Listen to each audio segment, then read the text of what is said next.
Perkenalkan, nama saya Dimas Anantaputra dengan NIM 010019000172.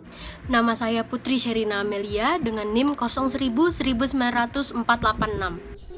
Nama saya Ananda Syauki Febrian, NIM 010019000629. Pada kesempatan kali ini, kami kelompok 2 dari mata kuliah Teori Perundang-undangan akan memaparkan materi tentang bagaimana konsep negara hukum diterapkan di Indonesia dan apa kaitannya dengan peraturan perundang-undangan yang diatur berdasarkan UU Nomor 12 Tahun 2012 tentang pembentukan peraturan perundang-undangan. Berikut materi. Hukum merupakan suatu instrumen yang sangat penting bagi kehidupan manusia, karena norma hukum berguna untuk mengatur tata perilaku manusia, supaya dapat menciptakan kedamaian. Gustav Rothbard menyatakan bahwa hukum ada untuk mencapai 3 tujuan: kepastian, keadilan, dan kemanfaatan. Asas hukum bukanlah norma hukum konkret, tetapi asas hukum sangat penting artinya dalam pembentukan dan pemberlakuan hukum. Asas hukum adalah aturan dasar yang melatar belakangi lahirnya norma hukum konkret dan pelaksanaan hukum. Jadi, asas hukum merupakan jantungnya hukum atau sebagai bintang pemandu pembentukan dan pelaksanaan hukum. Apabila dalam sistem hukum terjadi pertentangan atau terjadi konflik norma, maka asas hukum akan tampil untuk mengatasi. Indonesia merupakan negara hukum berdasarkan pasal 1 ayat 3 Undang-Undang Dasar 1945. Negara hukum Indonesia didasarkan pada pandangan hidupnya sendiri, yaitu Pancasila. Dengan sebutan sebagai negara hukum, Indonesia memiliki aturan hukum yang berbentuk peraturan perundang-undangan. Undang-Undang 1945 dijadikan sebagai landasan hukum yang berfungsi dalam menegakkan kehidupan yang demokratis, yang berkeadilan sosial dan berperikemanusiaan. Menurut F.J. Stahl, unsur-unsur negara hukum atau Rechtsstaat adalah 1. Perlindungan dan pengakuan terhadap hak asasi manusia. 2. Negara yang didasarkan pada teori trias politika. 3. Pemerintahan diselenggarakan berdasarkan undang-undang. Dan 4. Adanya peradilan administrasi negara yang bertugas menangani kasus perbuatan melanggar hukum oleh pemerintah. Di Indonesia, Rechtsstaat tidak diartikan langsung sebagai negara hukum, tetapi istilah Rechtsstaat dipahami sebagai negara berdasarkan atas hukum sebagaimana dinyatakan dalam penjelasan UUD 1945. Oleh karena itu, konsep Rechtsstaat di Indonesia tidak dapat dikategorikan langsung ke dalam konsep Rechtsstaat Eropa kontinental atau tidak dapat diidentikan dengan konsep Rule of Law Anglo-Saxon. Rechtsstaat di Indonesia merupakan negara berdasarkan atas hukum sesuai dengan cita negara Pancasila. Arti Rechtsstaat dalam negara Indonesia harus disesuaikan dengan tujuan negara itu sendiri. Tujuan negara Indonesia sebagaimana dituangkan dalam alinea keempat pembukaan UUD 1945 meliputi: yang pertama, melindungi segenap bangsa Indonesia dan seluruh tumpah darah Indonesia. Yang kedua, memajukan kesejahteraan umum. Yang ketiga, mencerdaskan kehidupan bangsa. Yang keempat, ikut melaksanakan ketertiban dunia yang berdasarkan kemerdekaan, perdamaian abadi, dan keadilan sosial. Terdapat sekurang-kurangnya 3 karakteristik yang melekat, sine qua non, tidak boleh tidak ada dalam konsep Rechtsstaat, yang harus diterapkan dalam kehidupan berbangsa. Salah satu karakteristik tersebut menurut pendapat Wignio Subroto adalah sebagai berikut. Pertama, ialah bahwa apa yang disebut hukum dalam negara hukum itu harus dibentuk dalam wujudnya yang positif. Kedua, apa yang disebut hukum yang telah selesai bentuknya dan boleh disebut ius constitutum atau undang-undang harus merupakan hasil proses kesepakatan kontraktual antara golongan partisan dalam suatu negeri, langsung ataupun mewakili wakil-wakilnya melalui suatu proses yang disebut proses legislasi.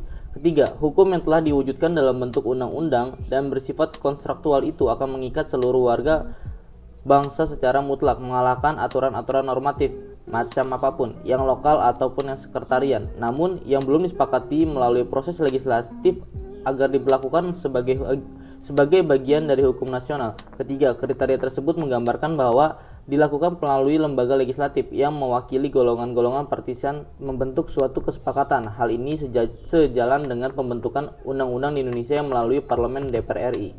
Konsekuensi Indonesia sebagai negara hukum yang dipaparkan dalam UUD 1945 mengharuskan segala tindakan pemerintah selaku pemegang kekuasaan harus didasarkan pada hukum atau peraturan yang berlaku. Terdapat berbagai jenis dan jenjang kebijakan publik yang dituangkan dalam bentuk peraturan perundang-undangan. Dalam membentuk peraturan perundang-undangan harus dilakukan berdasarkan asas pembentukan peraturan perundang-undangan yang baik, meliputi: pertama, asas kejelasan tujuan. Asas ini mengartikan bahwa setiap pembentukan peraturan perundang-undangan harus mempunyai tujuan yang jelas yang hendak dicapai. Kedua, asas kelembagaan atau pejabat pembentuk yang tepat.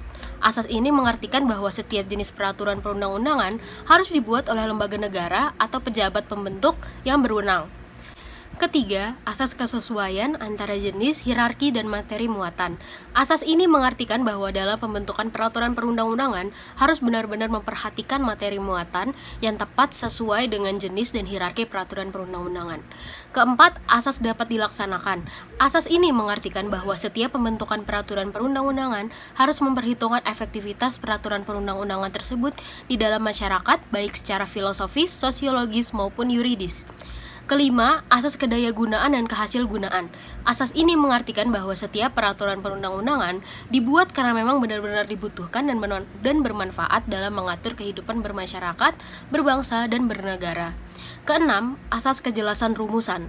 Asas ini mengartikan bahwa setiap peraturan perundang-undangan harus memenuhi persyaratan teknis penyusunan peraturan perundang-undangan, sistematika, pilihan kata atau istilah, serta bahasa hukum yang jelas dan mudah dimengerti, sehingga tidak menimbulkan berbagai macam interpretasi dalam pelaksanaannya.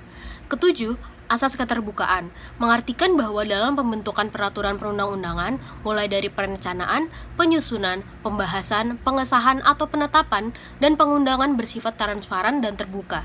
Oleh sebab itu, seluruh lapisan masyarakat mempunyai kesempatan yang seluas-luasnya untuk memberikan masukan dalam pembentukan peraturan perundang-undangan. Dalam rangka pembangunan hukum nasional perlu didukung oleh cara dan metode yang pasti, baku dan standar yang mengikat semua lembaga-lembaga yang berwenang membuat peraturan perundang-undangan. Salah satu upaya yang dilakukan oleh negara adalah dengan membuat pedoman dalam pembentukan peraturan perundangan, yakni membentuk Undang-Undang Nomor 12 Tahun 2011 tentang pembentukan peraturan perundang-undangan. Undang-undang tersebut merupakan satu-satunya pedoman dalam pembentukan peraturan perundang-undangan. Undang-Undang Nomor 12 Tahun 2011 tentang pembentukan peraturan perundang-undangan memberikan definisi berkaitan dengan hal di atas. Pasal 1 Angka 1. Pembentukan peraturan perundang-undangan adalah pembuatan peraturan perundang-undangan yang mencakup tahapan perencanaan, penyusunan, pembahasan, pengesahan atau penetapan dan pengundangan. Pasal 1 Angka 2. Peraturan perundang-undangan adalah peraturan tertulis yang memuat norma hukum yang mengikat secara umum dan dibentuk atau ditetapkan oleh lembaga negara atau pejabat yang berwenang melalui prosedur yang ditetapkan dalam peraturan perundang-undangan.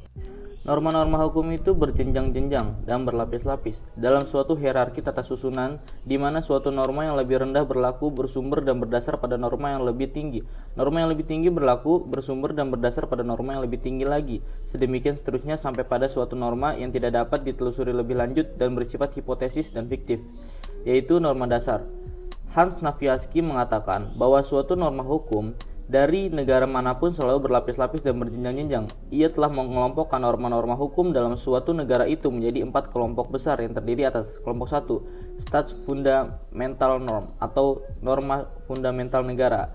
Kelompok 2, Staatsgrundgesetz atau aturan dasar atau pokok negara.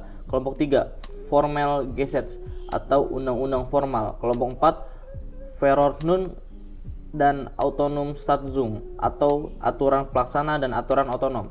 Teori Hans Kelsen dan Hans Nafiaski ini mengilhami bagaimana pengaturan norma hukum di Indonesia.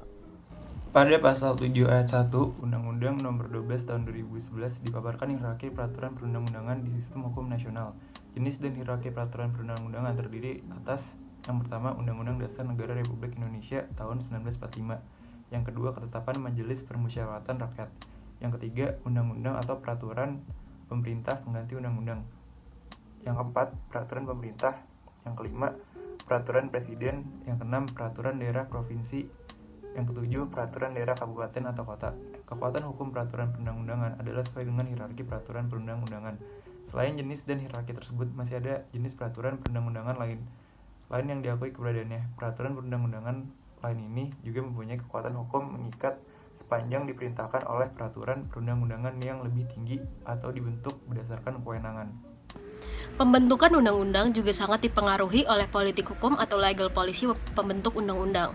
Sebagai legal policy, arti politik hukum adalah arah atau keinginan yang dimaksud oleh pembuat undang-undang ketika isi undang-undang itu dibuat melalui perdebatan di lembaga yang membuatnya untuk kemudian dirumuskan dalam kalimat-kalimat hukum. Untuk mewujudkan peraturan-peraturan yang baik, peran politik hukum tentu sangat diperlukan. Pada dasarnya, politik hukum dibutuhkan untuk mengetahui penting atau tidaknya suatu hukum untuk diberlakukan. Sekian pemaparan materi dari kelompok 2. Kami harap materi yang kita berikan bisa dimengerti dengan baik. Kurang lebihnya kami mohon maaf. Wassalamualaikum warahmatullahi wabarakatuh.